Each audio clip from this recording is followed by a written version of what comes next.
រាត្រីស្ងាត់ឈឹងអង្គុយម្នាក់ឯងក្រោមពន្លឺខែនឹកដល់គ្រាដែលយើងធ្លាប់ក្បែរគ្នាមានក្តីសុខខ្លាំងតែពេលនេះអ្វីប្រែប្រួលអស់ហើយបាត់ស្រមោលអូនបនសល់ទុកត្រឹមស្នាមញញឹមចុងក្រោយដែលធ្វើឲ្យបងឈឺព្យាយាមបំភ្លេច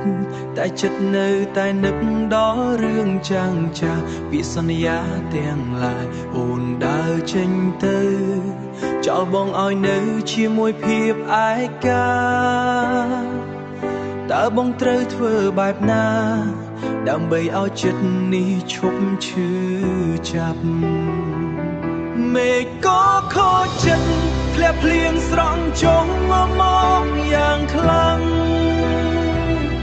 ដូចទឹកភ្នែកបងកំពុងហូរស្រង់ព្រោះតែគ្មានអូនហេតុអ្វីស្នេហាតែធ្លាប់ថាស្មោះត្រង់ប្រែជាសាបសូន្យបនសល់ទុកឲ្យបងព្រោះក្នុងពិភពលោកដ៏សែនងងឹតម្នាក់ឯង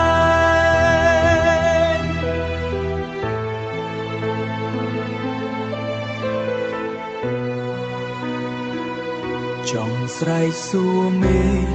តើបងធ្វើខុសអ្វីខ្លាំងទៅបានជាស្រង់មាសមេតែចិត្តចោលបងគ្មានអាឡ័យបើអូនមានអ្នកថ្មីដែលល្អជាងបងក៏សូមឲ្យសុខចុះទោះបងត្រូវឈឺក៏សូមត្រឹម